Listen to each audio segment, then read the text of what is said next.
La OMS estima que 40 millones de personas en el mundo necesitan cuidados paliativos cada año, debido al envejecimiento de la población y el aumento de enfermedades crónicas no transmisibles. La siguiente ponencia, rol del médico familia en cuidados paliativos a cargo del doctor José Fasanando Siccha. El doctor José Fasanando Siccha es médico especialista en medicina familiar y comunitaria por la Universidad Peruana Cayetano Heredia. Tiene estudios en posgrado en la Universidad Nacional Mayor de San Marcos. Es un egresado de la maestría de gerencia en servicios de salud. Es de la Escuela de Posgrado también de la San Marcos. Cursa la maestría de cuidados paliativos y manejo del dolor. Médico auditor de la Universidad de Ciencias Aplicadas. Su experiencia laboral inicia actividades profesionales de salud en las brigadas del equipo AISPED del MINSA, luego como médico asistencial en el Policlínico Guillermo Kelling de la Fuente hasta el 2021.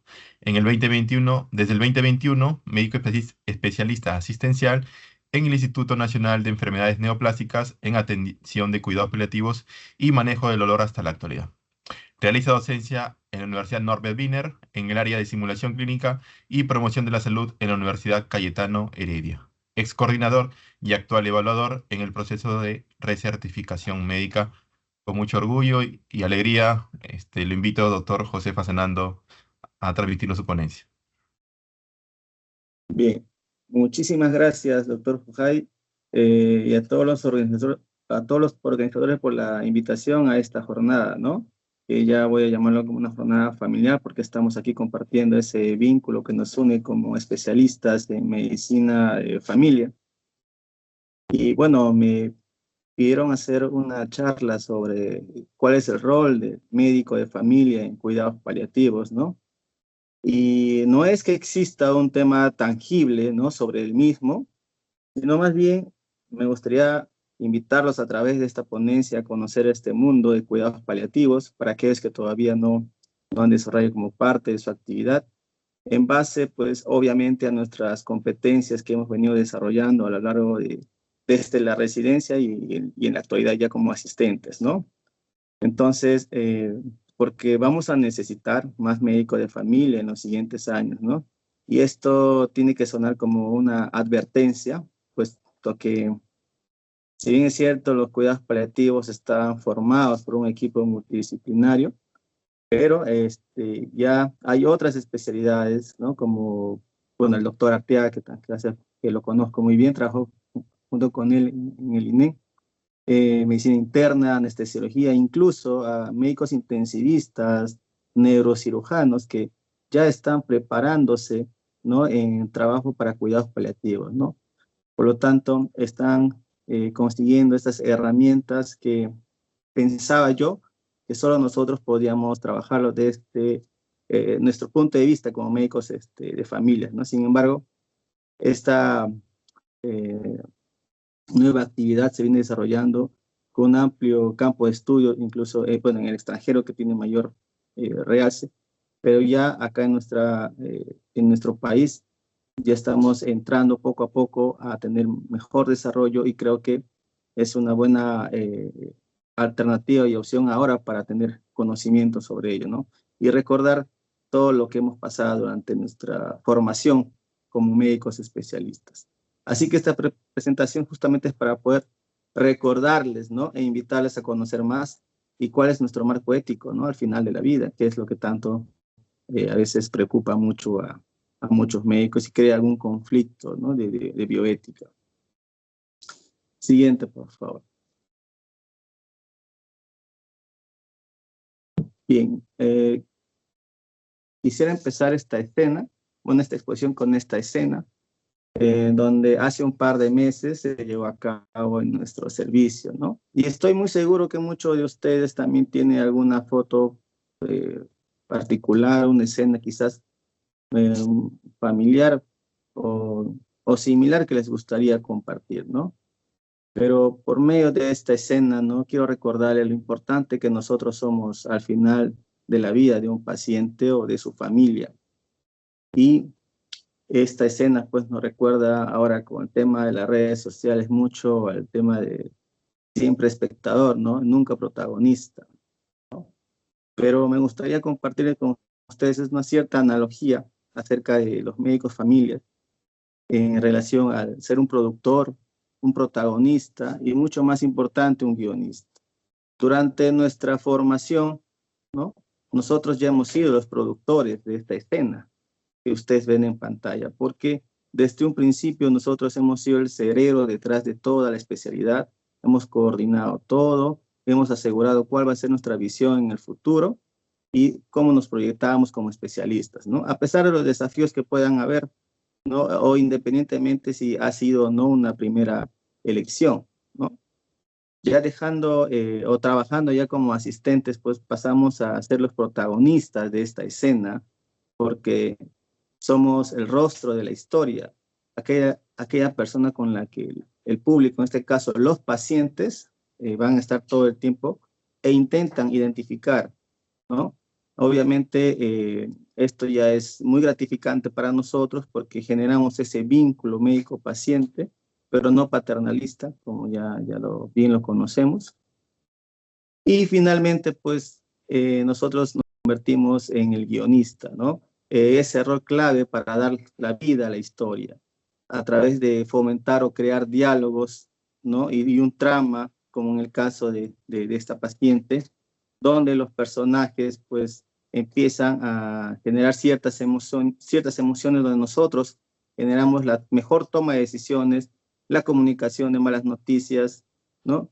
Y obviamente el paciente que ingresa como nuevo, en este caso, a cuidados paliativos, debemos aprender a generar este cambio, a darle que esta situación que está pasando, darle un giro y generar una historia con un final feliz, ¿no? Entonces, no es un camino fácil definitivamente, a pesar incluso de tener todas las herramientas, y, y no es que otra especialidad no puede hacerla, pero durante mi desarrollo como médico especialista en medicina familiar, aprendí quizás algunas cualidades que obviamente no hemos visto en otras especialidades y que podemos buscar el momento adecuado, la forma adecuada, la persona adecuada para lograr que esta escena se pueda desarrollar, ¿no?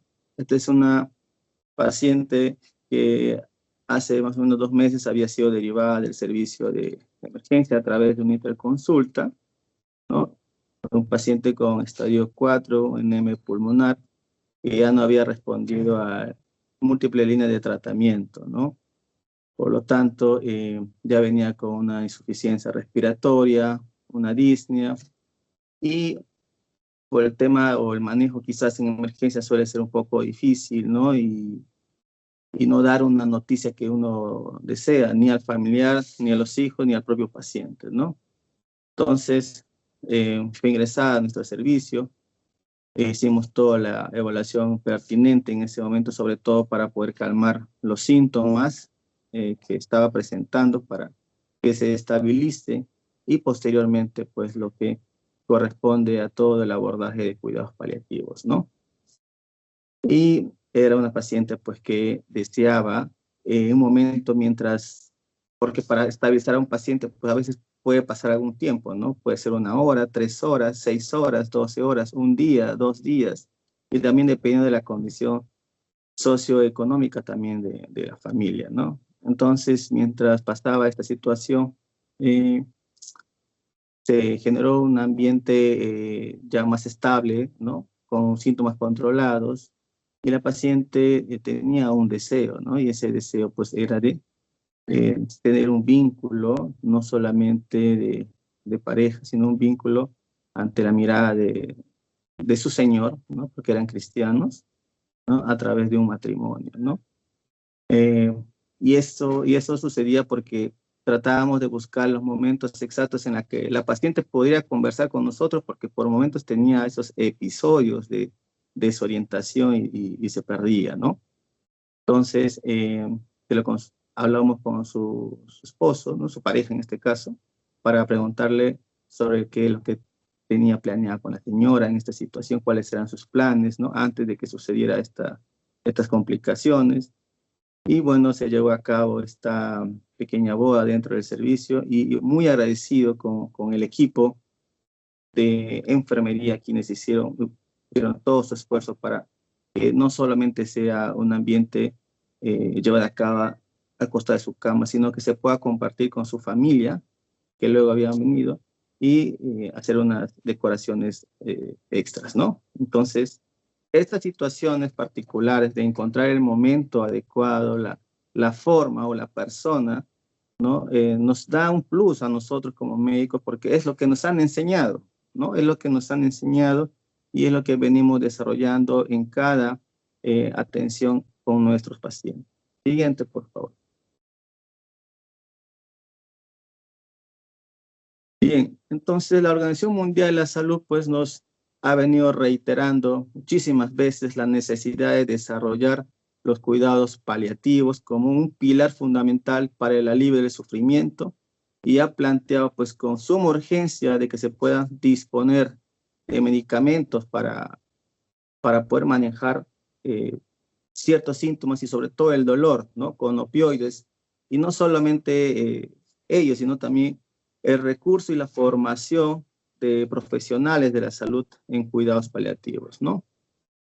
Y es que desde ya el año 90 se viene desarrollando, pues, temas o leyes fomentados al cuidado total del paciente, a ese alivio de la enfermedad que ya no puede responder a un tratamiento. Entonces, ese enfoque holístico que ofrece alivio a los cuidados del paciente que padecen enfermedades que van a amenazar la vida y a las familias durante toda la enfermedad, es por lo que nosotros conocemos como los cuidados paliativos, ¿no? Y esa prevención y el alivio del sufrimiento tiene que ser identificado de manera temprana, ¿no? Desde el inicio o en base a los conocimientos médicos que tenemos cuando una enfermedad va a convertirse en un proceso crónico o con algún proceso de degeneración futura, ¿no? Esto independientemente si va o no a responder a algún tipo de tratamiento, pero conocemos mucho el tema secular que puede ocurrir en cada uno de ellos, ¿no? La evaluación integral forma parte muy importante porque aquí en este tipo de pacientes aplicamos bastante, ¿no? Ese atributo de la atención primaria de la salud, de poder hacer un abordaje eh, y multidisciplinario con otras áreas para poder llegar, ¿no? A un acuerdo no solo con el paciente, sino con la familia. Y los manejos pues, de los problemas que siempre van a existir en cada persona, ¿no? En este caso, de acuerdo al tipo de enfermedad, pues tenemos que abordar los problemas no solamente físicos, sino los problemas sociales, psicológicos, espirituales, emocionales, que en ese momento pues van a estar abordando, ¿no? Siguiente, por favor. Y es que esa necesidad de tener cuidados paliativos, pues no es algo que a uno le conviene decir, ¿no? Porque trabajamos ahí, sino porque hay mucha evidencia, como vemos ahí en la pantalla, pacientes jóvenes y adultos mayores de 70 años, se carga más del 50% hasta el 70% de necesidad de cuidados paliativos. De ellas, ¿no? Observamos que casi el 70% también del 60 al 70 son asociadas a enfermedades no transmisibles, ¿no? Enfermedades crónicas. Y hay otro porcentaje, pues, que también llama la atención, que son los niños, que parece un porcentaje menor, pero si volteamos o vemos nuestra pirámide poblacional, pues, los niños tienen una carga bastante alta y una necesidad enorme de cuidados paliativos. Siguiente, por favor. Entonces, es evidente que con el aumento de la población, la edad pues va a ir avanzada, ¿verdad? En todo el mundo. Por lo tanto, también va a haber esta necesidad y esta cantidad de pacientes que van a requerir cuidados paliativos. Podemos observar, por ejemplo, problemas no oncológicos en mayores de 70 años.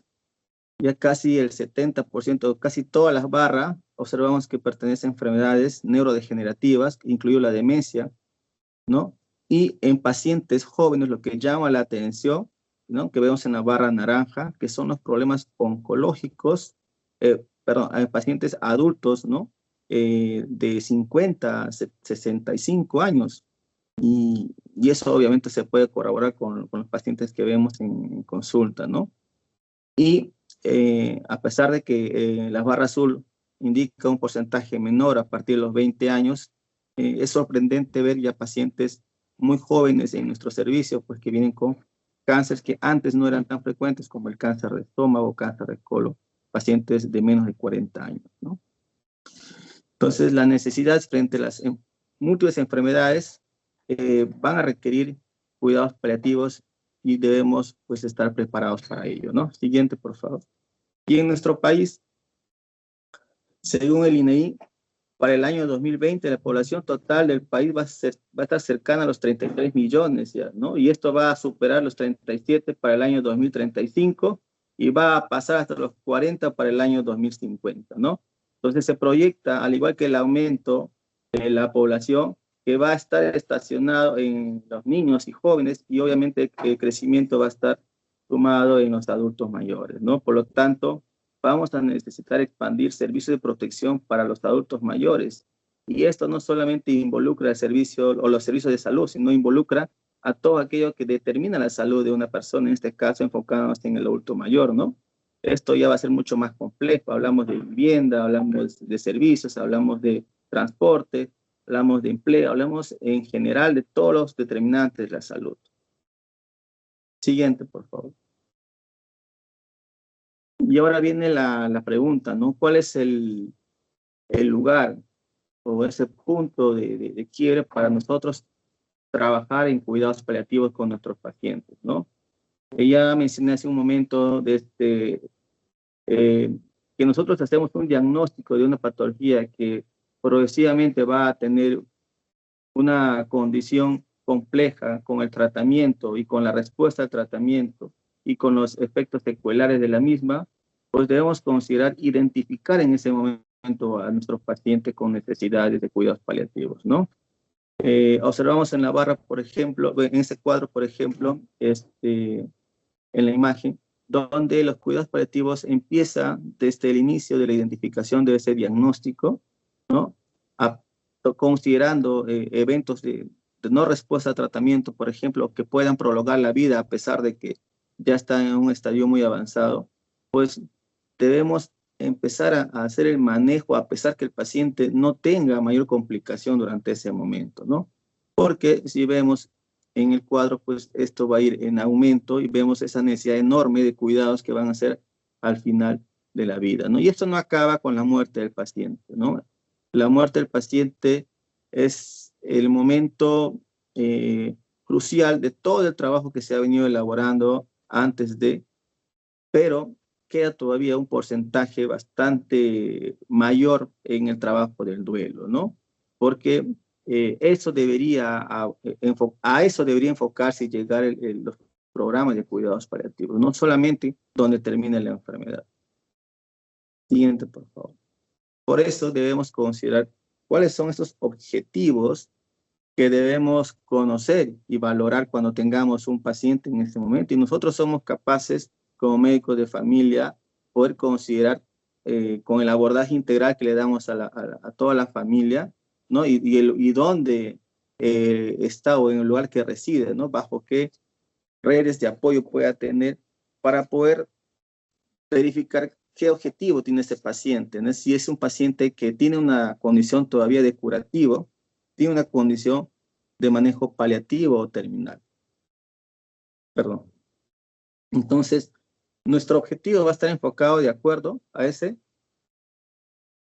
escenario de cada paciente, ¿no? Si es un paciente curativo, se está intentando, pues, lograr una supervivencia, ¿no? Por lo tanto, uno sospecha que va a tener, o que esta va a ser prolongada, por lo tanto, ciertos tratamientos que podamos indicar en ese momento pueden resultar ser muy tóxicos y vamos a necesitar de todas maneras algunas medidas de apoyo, ¿no? Si es un paciente de una condición, una enfermedad avanzada que no responde a tratamientos o a líneas de tratamientos, entonces nuestro objetivo va a ser brindar una calidad de vida en ese momento, ¿no?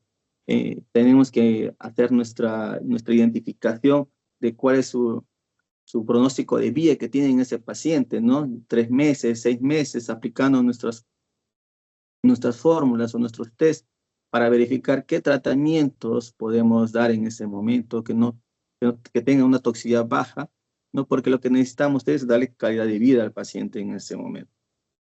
Y finalmente aquel paciente que tiene una condición de terminalidad, ¿no? Un paciente que tiene un tiempo de vida de menos de 3 meses o un mes, el objetivo pues es brindarle confort al paciente, porque sabemos que no va a tener una supervivencia mucho mayor, ¿verdad? Eh, no nos interesa mucho qué toxicidad puede ocurrir, porque lo que queremos es que el paciente, ¿no?, tenga ese confort y aliviar ese sufrimiento, ¿no? Que ya luego es un tema, un dilema bastante ético que vamos a tocar un poquito más adelante, ¿no? Siguiente, por favor. Entonces, debemos entender como parte de esta necesidad que tenemos de atención en cuidados paliativos y bajo cuáles son nuestros términos y objetivos con ellos, debemos eh, generar, o en este caso, yo he considerado, ¿no?, 4 componentes importantes para los cuidados paliativos, sea oncológicos o no oncológicos, ¿no? Eh, la primera está gestión del paciente, ¿no? La gestión del paciente para ver quiénes son, dónde lo vamos a realizar, cuándo necesitan la atención, cómo lo vamos a hacer, y frente a las necesidades, ¿no?, y qué decisiones también va a tomar tanto la familia, el cuidador y el paciente en ese momento, ¿no? La evaluación física ya es un tema que cada médico va a valorar en ese momento a través de las necesidades que tiene en ese momento de resolver, ¿no?, alguna situación de inestabilidad hemodinámica. La atención integral, ¿no?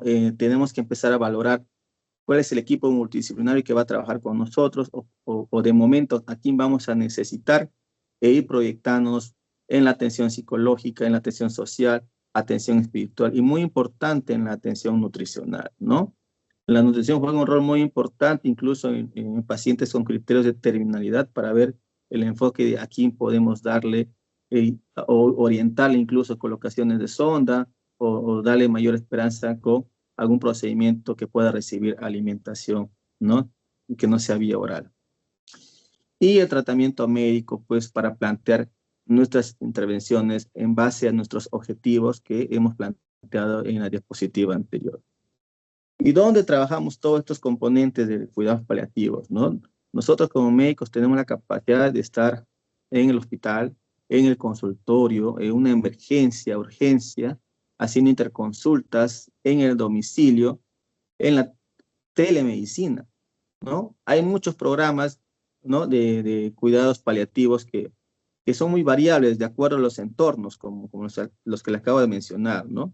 Entonces, dentro de estos entornos hay equipos médicos, médicos de atención primaria, enfermeras, trabajadores sociales, consejeros especialistas, eh, que deberían ser liderados, ¿no? En este caso, por un médico de familia que cumpla estas competencias que son reforzadas, lógicamente, a través de otros estudios para poder ayudar a resolver esta problemática que actualmente estamos presentando. Entonces, estos proveedores de atención se van a dedicar a ayudar, pues, a todos los pacientes que necesitan cuidados especiales para poder evaluar y tratar síntomas como el dolor, por ejemplo, ¿no? Facilitar la comunicación, que son herramientas que nos han enseñado bastante, pero que debemos reforzar. Yo no me considero un experto en técnicas y habilidades de comunicación. Me encantaría llevar un tema muy aparte de especialización en comunicación, pero ya la especialidad nos ha dado ese plus, ¿no?, de poder eh, generar comunicaciones abiertas, expresiones de manera indirecta, de cómo tratar de entablar una comunicación y en qué momento hacerlo, ¿no? Y algo muy importante en este escenario es que nosotros estamos muy cerca de la comunidad, así que vamos a ser más accesibles a ellos, tenemos un papel muy importante en esta prestación de cuidados paliativos, ¿no? Porque nuestra relación pues es mucho más abierta y mucho más duradera con nuestros pacientes, porque existe esta relación médico-paciente, ¿no? Y tenemos la capacidad incluso de hacer visitas domiciliarias y poder coordinar con las redes de apoyo que tenemos en la comunidad. Siguiente, por favor. Y esto me recuerda cuando hicimos la especialidad, ¿no? Cuando leíamos el apartado de qué cosa incluye la atención y me he percatado pues que también había, porque no lo hice en un primer momento, tengo que decirles la verdad, pero me doy cuenta que se habla o hay un enfoque también de que estamos destinados a trabajar incluso hasta la paliación, ¿no?, del paciente. Y esto lo refuerza con el artículo siguiente, por favor, que habían presentado. ¿Cuáles son esos roles, ¿no?, que tenemos nosotros como médicos de familia, ¿no? Es de la doctora Cuba y la doctora Romero, que habían considerado a nuestra especialidad médica como aquella efectora, ¿no?, de la atención primaria de salud y necesaria para poder lograr mejores resultados sanitarios, ¿no? ¿A través de qué? A través del cumplimiento pues, de los atributos como la integralidad, la longitudinalidad, el primer contacto, la coordinación. Y justo menciona estos 4 puntos, estas características importantes que el médico de familia tiene, ¿no? Tiene y debería tener y haber sido reforzado a través pues, de más competencias, ¿no? A través de nuestras actualizaciones. Y ahí está, por ejemplo, que tenemos herramientas de visibilidad como punto crucial el cuidado de las personas en el ámbito de la comunidad. Somos contundentes en el rol hacia el alcance de la longitudinalidad. Otra característica que mencionaba era el uso de una mínima cantidad de procedimientos, ¿no? Si recordamos, de protección cuaternaria. Hacemos abogacía, que es una técnica de hacer promoción en la salud, ¿no? Hacer una abogacía a favor de la equidad. El enfoque integral, nuevamente se recalca este enfoque. Y el enfoque de gestión, que es lo que necesitamos con mucha urgencia, ¿no? Siguiente, por favor. Y también en algún momento hemos conocido estos roles profesionales. Hicimos un trabajo también sobre los CANMED, cuáles son esas competencias que un médico de familia debe tener, ¿no? Y debe valorar. Ser un experto en medicina familiar, ser un comunicador, colaborador, gestor como líder, ¿no? Promotor de la salud, el erudito y el profesional, ¿no? El experto, pues, aplicando todo el método clínico centrado en el paciente y en la persona, ¿no? Para poder dispensar esos cuidados continuos e integrales a lo largo de todo el ciclo de la vida, ¿no?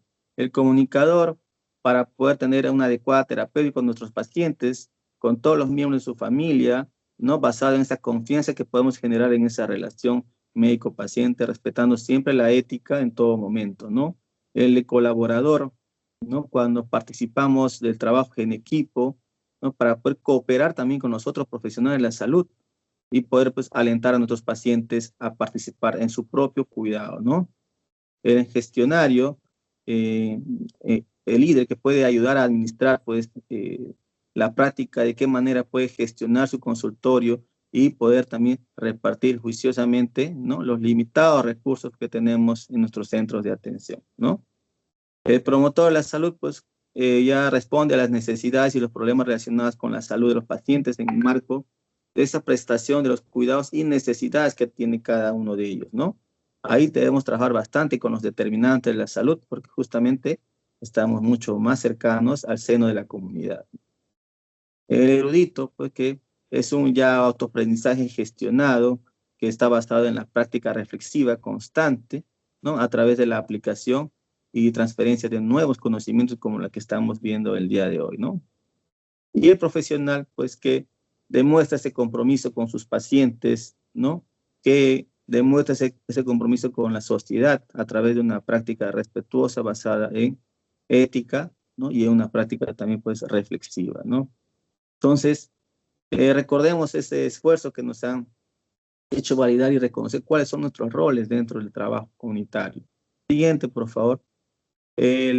También el MINSA ha gestionado un perfil de competencias a través de este documento donde busca responder, ¿no? O qué elementos debe responder este perfil del médico, ¿no?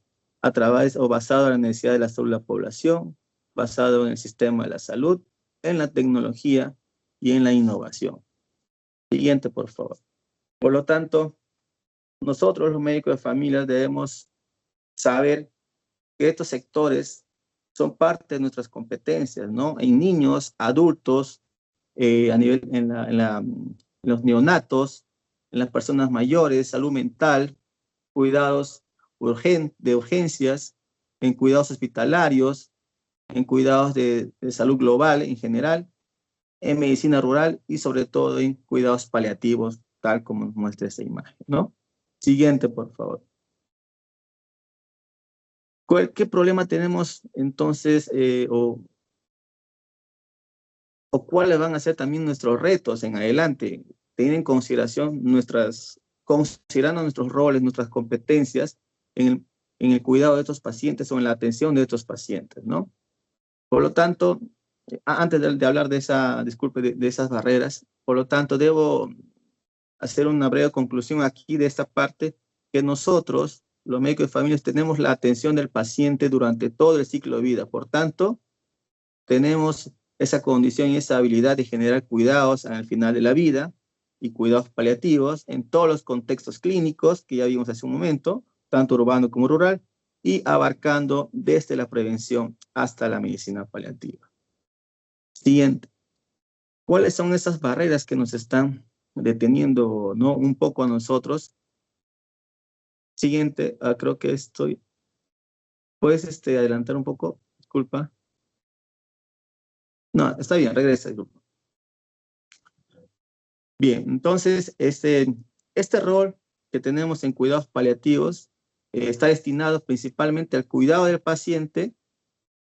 Nosotros, como médicos, a través de la enseñanza y la tutoría y sobre todo la investigación. Siguiente. Este rol en cuidados del paciente lo que involucra es justamente que sea centrado en el paciente, centrado en sus problemas. El contexto central tiene que ser el aprendizaje nuevo que llevamos a cabo, porque cada paciente es un escenario nuevo en cuidados paliativos. Siempre hay una necesidad nueva. A pesar de que puede estar recibiendo incluso un medicamento mismo para el dolor, siempre hay un problema nuevo que aqueja al paciente. Y no necesariamente tiene que ser física, ¿no?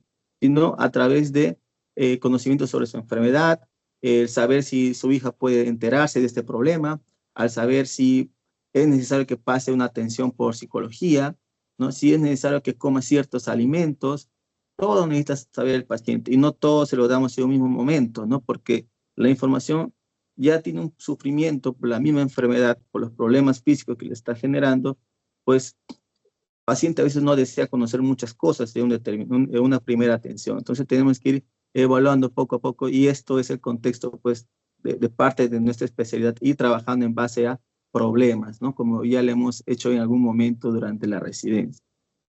La formación longitudinal, que esto estaría más que todo asociado al manejo en el primer nivel de atención, ¿no? Donde pues se llevaría a cabo con una mejor resolución porque conocemos cómo son nuestros pacientes e incluso ellos tienen esa necesidad de estar siempre vinculados con nuestro manejo, con nuestro tratamiento y con todas las cosas y las expresiones que podamos decirle en cada consulta, ¿no? Y los complementos clínicos de las rotaciones de otras especialidades, ¿no? Es decir, ese rol que tenemos porque manejamos esta continuidad en base a en base a objetivos específicos y a lo que no necesita el paciente, ¿no?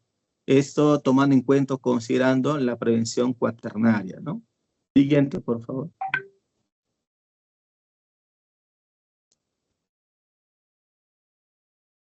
Bien. Entonces, estos roles de cuidados paliativos en el cuidado del paciente, ¿no? También hace que nosotros, es muy importante recordar que nosotros estamos cercanos a la comunidad, ¿no?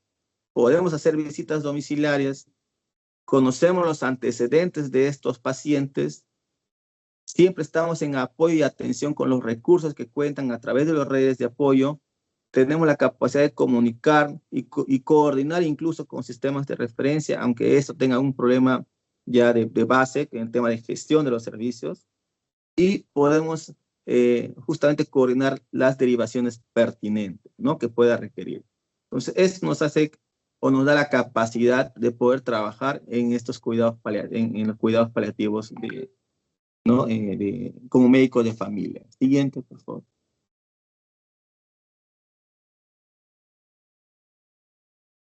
Entonces, no solo nuestra atención debe basarse en este caso el paciente, que es muy importante, sino aprender de ellos, enseñar, hacer una tutoría y seguir investigando. Creo que este es, digamos, nuestro talón de Aquiles en los cuidados paliativos en nuestro país, porque no tenemos eh, mayores trabajos de investigación todavía en lo que respecta a los cuidados paliativos y las necesidades dentro de nuestro país. Sin embargo, el trabajo que se viene realizando ya es bastante amplio y a la fecha ya hay incluso más de 14 revistas que involucran los temas de cuidados paliativos a nivel mundial, ¿no? Entonces, debemos hacer énfasis en nuestras rotaciones, en nuestros consultorios, cuando rotamos, cuando hacemos una pasantía, sobre cuáles son las conductas profesionales que debemos saber en un determinado momento sobre ética, salud pública, responsabilidad social. Yo creo que eso es algo que nosotros podemos manejar y conocer, porque es parte de las competencias de nuestra residencia. Involucrar a todos los médicos de la familia en la administración y en la gestión, que es algo que ya tenemos muchos buenos gestores de, de esta rama que nos han ayudado bastante y han sido pues los pioneros en poder gestionar no solo el personal dentro de la administración, sino también dentro del manejo en atención primaria, ¿no? Las tutorías a través de ABPs que hemos manejado mucho en base a los problemas que podamos encontrar y haciendo un autoanálisis, ¿no? Haciendo reseñas breves de qué hemos tenido con el paciente, qué pudimos haber hecho, qué podemos hacer y qué vamos a hacer en las siguientes citas que podamos tener con el paciente, ¿no? Debemos integrar clínicamente, ¿no? Los pacientes que tienen cuidados paliativos versus aquel paciente que tenga esas capacidades, aquella persona o personal de salud que tenga esas capacidades. Eso también es un problema bastante fuerte porque es muy difícil que una persona, un personal de salud que no conozca, ¿no?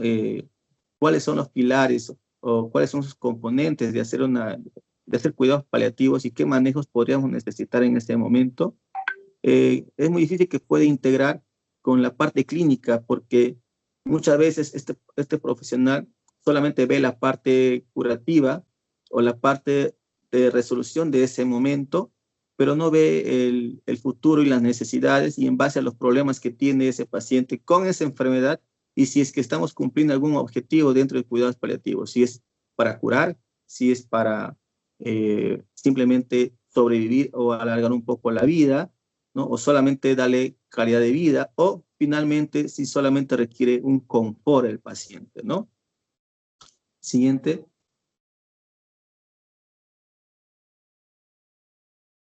Bien, y esto era de las barreras que nosotros tenemos actualmente, ¿no? Que nos limita un poco, porque a pesar de tener estas herramientas, siempre va a haber un problema a nivel político, ¿no? Que si no tenemos políticas en prestación de cuidados paliativos, pues va a ser bastante difícil para que se pueda desarrollar cualquier programa de cuidados paliativos, ¿no?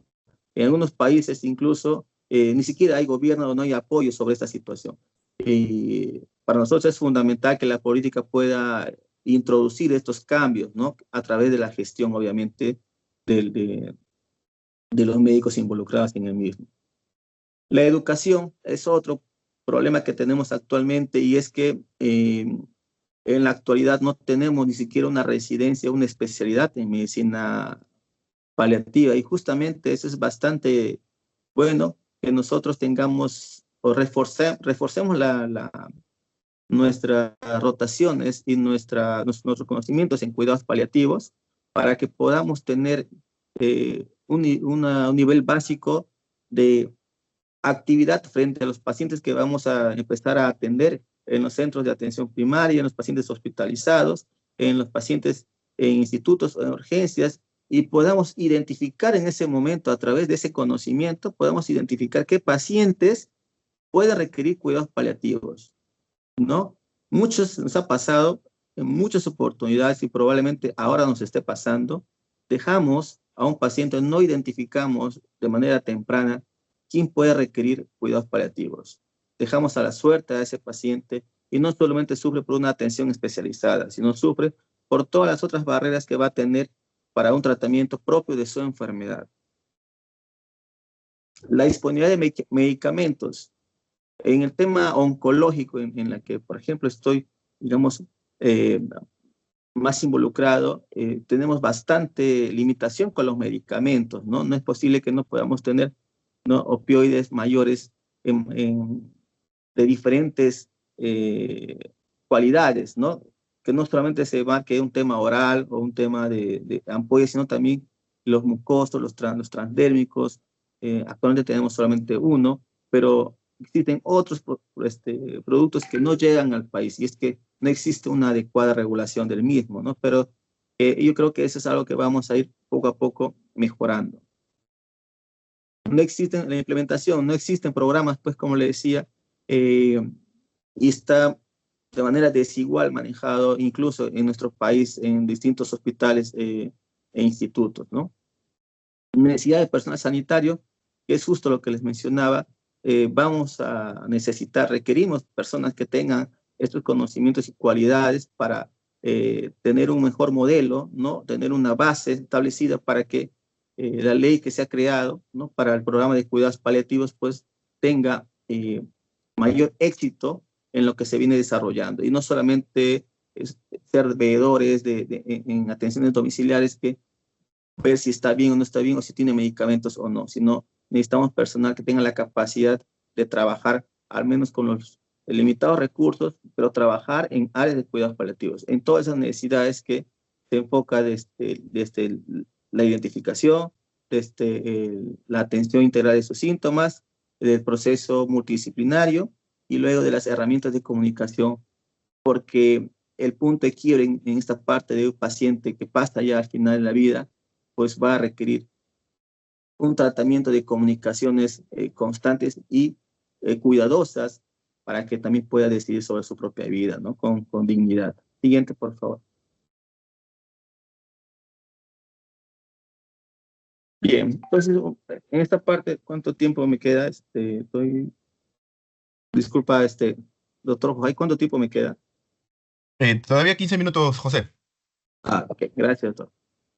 Bien, el final de la vida. No existe evidencia sobre este animal que dice que es un ruiseñor, una avecita que dice que llora, ¿no?, antes de fallecer. Pero no está descrito en los libros de veterinaria sobre que esto sea totalmente cierto, ¿no? Pero la comunidad que vive junto a esta ave tiene esa connotación, ¿no?, emocional con este tipo de avecillas que antes de fallecer emiten ese canto mágico, ese canto de amor que hace sentir vibraciones, ¿no?, antes de fallecer. Incluso hay pues obras literarias sobre las mismas, ¿no?, y recursos metafóricos que lo utilizan para hablar de alguien que está al final de la vida. Siguiente, por favor.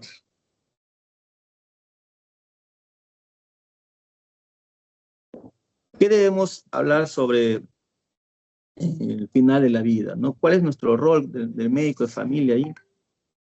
Cuando una persona se encuentra pues al final de la vida, la situación no siempre va a ser fácil, ¿verdad? Se abre un abanico de posibilidades terapéuticas, ¿no? A partir de ahora, ¿qué hacemos? ¿Qué tratamiento vamos a dar al final de la vida? ¿No? ¿Qué valoración va a necesitar desde el punto de vista ético? ¿Qué valor le vamos a dar desde el punto de vista filosófico, religioso, político, social, cultural y, por supuesto, médico, ¿no? Entonces, estas alternativas pues se van a acompañar en mayor o menor medida de aspectos pues que van a ser muy controversiales, ¿no? Sobre todo en la definición y cómo va a jugar ahora el rol del médico en estos momentos que le va a entrar juicios de moralidad, ¿no?, valores esenciales que tiene cada persona para ver incluso qué decisión o qué libertad de elección va a tener el paciente bajo sus condiciones, ¿no? Y entra acá un tema muy importante, siguiente por favor, el tema de la dignidad y de la autonomía del paciente. Siguiente. Entonces, valorar esta escena de la muerte digna en los pacientes es un ámbito privado de cada persona, ¿no?, donde desarrolla su propio proyecto de vida. Y nosotros nos vamos a enfrentar pues a situaciones que van a limitar y van a cortar la vida. Vamos a necesitar este marco referencial de la bioética, ¿no? No voy a profundizar mucho sobre el tema de la bioética porque es un tema bastante amplio, ¿no? Puede requerir incluso semestres de estudio porque es muy complicado.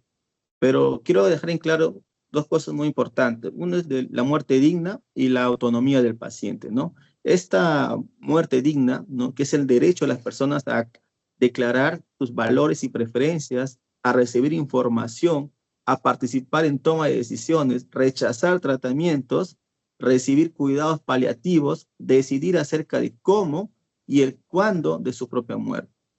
Esto obviamente tiene una base frente a los principios de la ética médica, ¿no?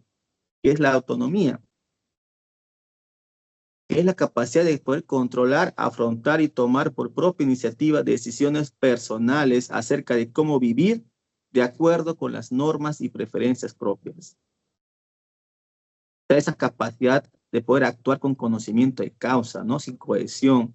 Esa autonomía es la libertad, esa libertad de conciencia que va a tener la persona. Y esta persona, para que pueda ejercer su autonomía, pues debe ser informado cabalmente, no sobre su enfermedad. Y debemos plantearles esas alternativas de tratamiento que puede tener el paciente de manera correcta para que pueda tomar una decisión acertada, ¿no?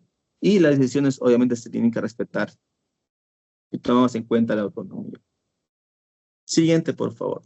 Y por ello existen, pues, por ejemplo, el colegio médico, ¿no? Que habla justamente de este proceso, ¿no? De las leyes enfocadas en su libro de bioética.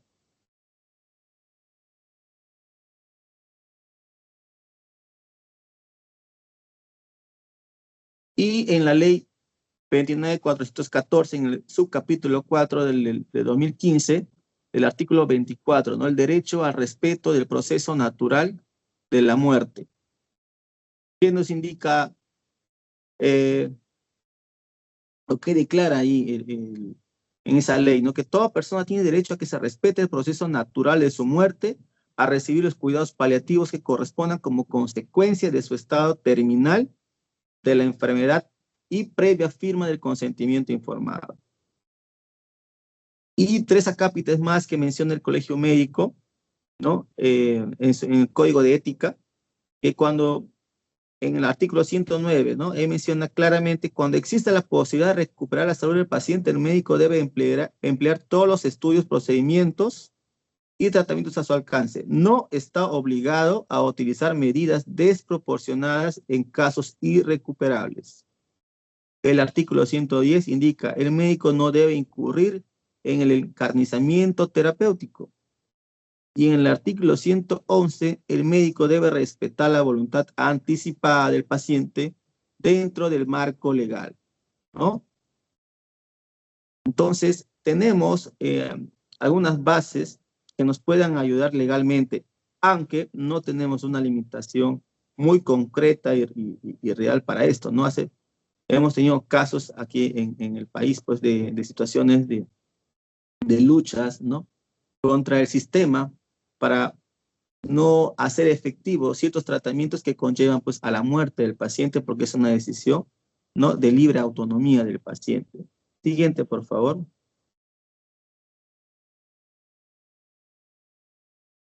Y en base a esto, pues, viene también el hecho de la no maleficencia, ¿verdad? Es otro ítem, ¿no? Bioético que debemos conocer en este proceso del final de la vida, ¿no?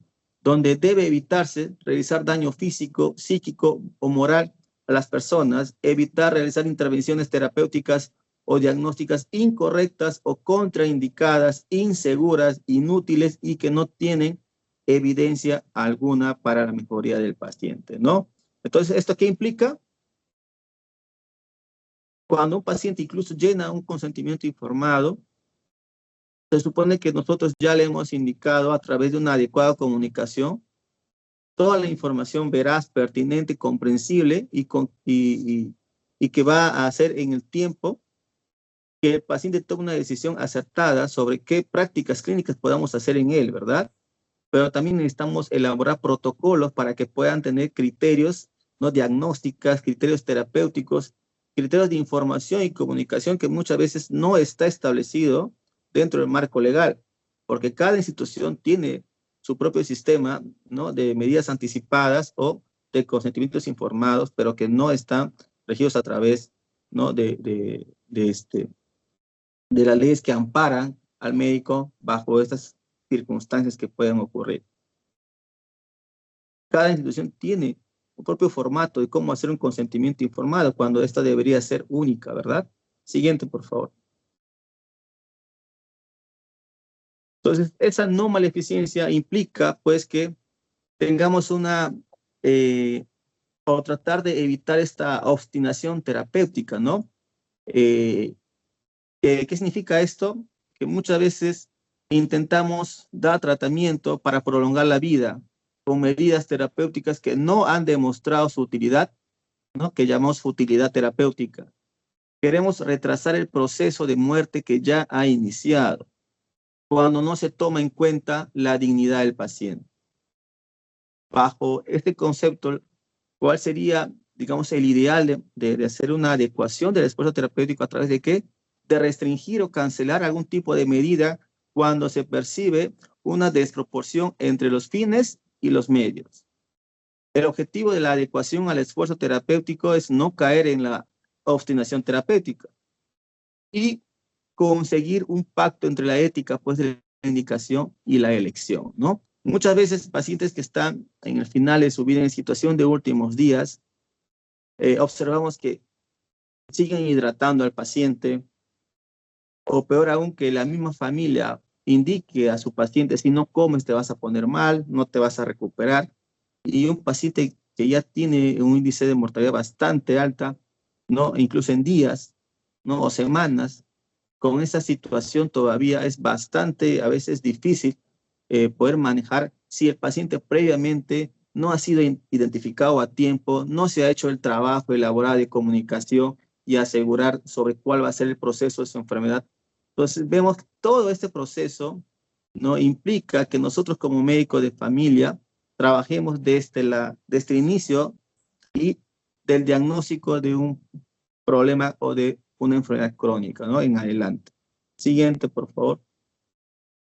Entonces, bajo este concepto, nosotros, ¿qué estamos aportando acá, no? ¿Qué aportamos nosotros como médicos de familia, no? El manejo del final de la vida, ¿a qué se debe? El tratamiento, lo que realmente beneficia al paciente. Nosotros podemos trabajar en eso porque conocemos nuestros objetivos frente a una determinada enfermedad bajo ciertas circunstancias de evitar la sobremedicalización. Eso conocemos muy bien nosotros. Reforzar la comunicación a la familia. Trabajamos con la familia nosotros. Dentro del equipo trabajamos con el ámbito multidisciplinario en los centros de salud, en los hospitales, y aprendemos de los pacientes porque constantemente estamos involucrados con ellos y en sus problemas. ¿Qué más aportamos? Nosotros, como médicos de familia, gestionar normas. Nosotros llevamos cursos de gestión dentro de la residencia y podemos reforzar con otros cursos para poder trabajar en programas de cuidados paliativos que puedan lograr servicios más humanizados con apoyo multidisciplinario, ¿no? ¿Qué necesitamos? Necesitamos incluir los cuidados paliativos en cada rotación para la mejora de la atención al paciente y su familia. Es decir, que la base de información que tengamos en nuestras rotaciones como médicos de familia y ustedes como docentes en la residencia, o de médicos incluso generales o médicos en formación de la residencia familiar, entonces es importante que enfoquemos este tipo de temas en cuidados paliativos y al final de la vida. ¿Para qué? Para que cuando estemos rotando en las diferentes especialidades, seamos capaces de identificar a estos pacientes que van a necesitar cuidados paliativos en adelante y darle ese aporte extra al médico especialista asistencial por donde estemos rotando, para que consideremos a este paciente como parte de nuestro manejo y como para que también se involucre en su necesidad de cuidados paliativos, ¿no? Siguiente, por favor. Ya para terminar, sigue. Entonces, el manejo de la vida o el alivio del sufrimiento, ¿no?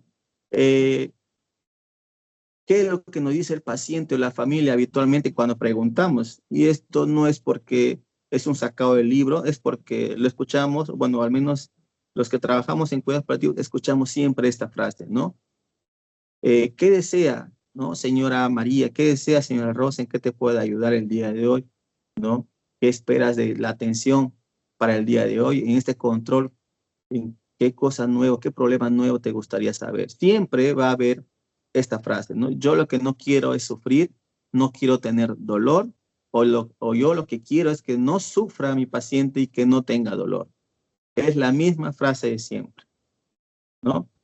Existen programas muy complejos sobre los cuidados o planeamientos de cuidados paliativos, donde se formaliza una cuestión de programas, roles, estrategias, y es como un horario y un programa para generar cuidados paliativos para que se pueda desarrollar de la mejor manera o pueda tener un mejor desenlace. Sin embargo, va a tener algunos obstáculos, ¿no? Como porque esto va a depender mucho del sistema de salud donde estemos, de cuánto de financiamiento tengamos y qué personal de salud capacitados también podamos tener.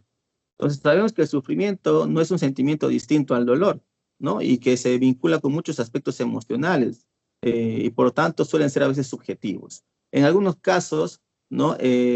Estos términos podrían establecer niveles de donde un médico que conoce sobre el sufrimiento y tiene esa incertidumbre frente a la angustia del paciente, podamos trabajar solamente con los síntomas, pero luego está la segunda parte, ¿no? Que ya es parte del paciente, porque el sufrimiento tiene que ver más ya con cuestiones filosóficas, religiosas, psicológicas, psíquicas, porque ya calmaste las molestias físicas que tiene el paciente en ese momento, pero ahora falta, en ese paciente que está al final de su vida, ahora falta calmar esa angustia de lo que va a ocurrir, ¿no? Prontamente, ¿no? Es decir, hablamos de la muerte. Y acá viene un tema muy importante, la tanatología también es importante conocerlo en este aspecto y poder hablar de ello con la familia, ¿no? Poder buscar un momento clave en cuanto a preguntas como, por ejemplo, si sabes de su enfermedad, ¿qué ocurriera si tu enfermedad empieza, ¿no? a complicarse más o no tengamos otro tratamiento para alargar tu vida? ¿Qué te gustaría que hagamos por ti? ¿No? ¿Qué crees que pueda ocurrir más adelante? ¿No? Son preguntas que pueden ayudar en ese momento a disipar dudas, porque el paciente a veces no quiere decirlo porque tiene miedo que su familia, su mamá, su papá, su hijo, sufra por lo que está ocurriendo, ¿no? Pero no es así. Si la familia abre en temas de la muerte con su paciente en esta situación, va a ser mucho más fácil que se pueda llevar a cabo todo nuestro plan de manejo y cuidados paliativos.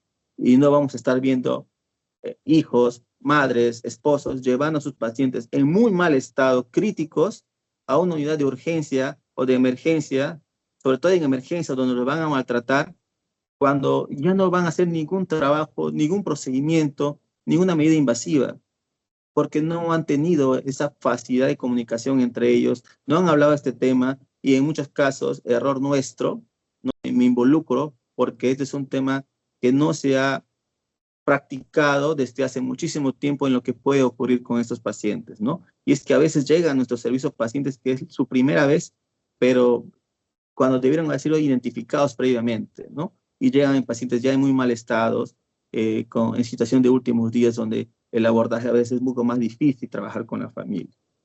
Siguiente, por favor. Bien, entonces, como médico de familia tenemos este desafío, ¿no? Necesitamos mantenernos actualizados frente a los cuidados paliativos, tener estas habilidades de asesoramiento constantemente, disponer de estas pautas y medicamentos que muchas veces no lo tenemos dentro de la institución, pero debemos gestionarlos, el apoyo en el equipo, el hecho que uno como médico de familia conozca estas herramientas no significa que todos lo saben, por lo tanto debemos generar este apoyo para que el paciente pueda estar mejor atendido, ¿no?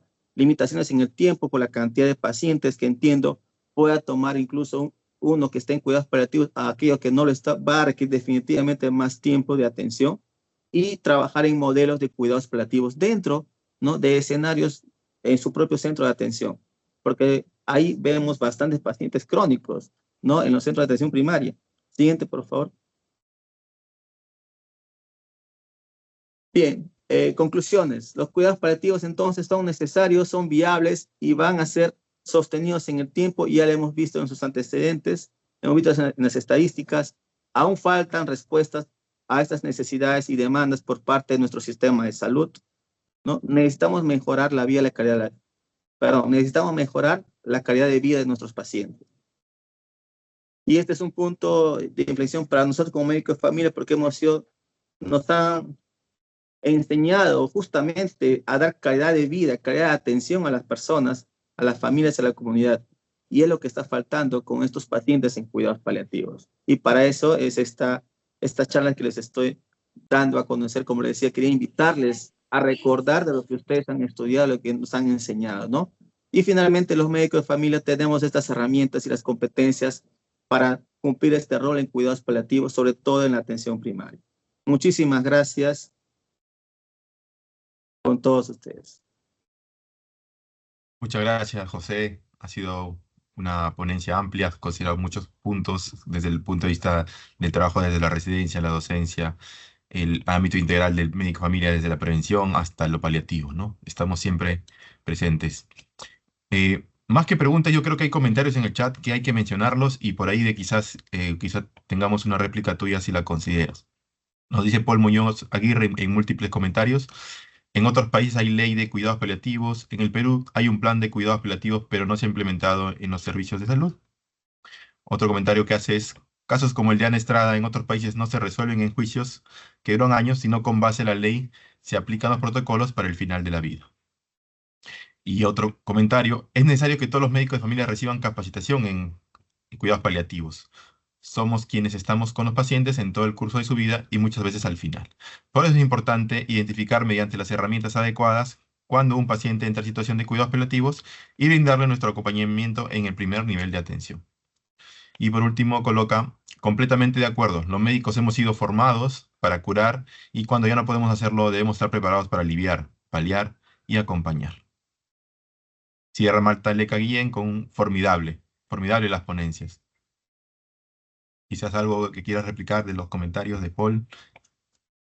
Sí, estoy de acuerdo con todos los comentarios que mencionan. Pues sí, existe un plan, ¿no? Hay un plan nacional de cuidados paliativos para enfermedades oncológicas y no oncológicas que salió en un documento en el 2021, que se suponía que tenía que implementarse hasta el 2023, pero el cual no se ha hecho efecto como tal. Pero ahora existe, ¿no? Frente a este plan, se ha desarrollado un programa de atenciones domiciliarias donde que los pacientes, ustedes pueden tener contacto con ellos a través de la DIRIS Centro, Norte y Sur, me parece que son los tres que pueden ir a ver a los pacientes que ustedes tienen en condiciones de cuidados paliativos, ¿no? Que no puedan ya ser vistos en su establecimiento. Por ejemplo, nosotros tenemos en el INEM una lista de pacientes que se ponen en contacto con el médico de la zona para que puedan hacer visitas y hacer la revisión del mismo, ¿no? Pues las indicaciones parten de nosotros. Entonces, también no solo es un programa dentro del INE, obviamente es un programa a nivel nacional, perdón, a nivel de Lima Metropolitana, que también es competencia de otros hospitales, y me parece que también lo pueden manejar los centros de salud, ¿no? que tengan estos pacientes. Sobre la identificación, existen herramientas para identificar qué paciente tiene necesidad de cuidados paliativos, ¿no? El más conocido es el NECPAL, ¿no? El 2.0, que es la que usualmente se puede manejar para incluso hacer trabajos de investigación en atención primaria, y creo que sería un punto muy importante ese tema, que no lo tenemos en atención primaria, y ese test está validado por si acaso. Muy bien, doctor. Estás asociado también a la ponencia del doctor Pavel que precedió. Muy bien. Muchas gracias. Gracias infinitas. Su esfuerzo ha sido grande, presentarnos mucho de la evidencia y mucho de su expertise. Gracias, doctor Fasanando. Esperamos contar con ustedes en futuras jornadas. Gracias, doctor Juan, gracias por la invitación. Buenas noches. Buenas noches. Muy bien. Esta ha sido la última ponencia que se ha cerrado con broche de oro. El doctor Fasanando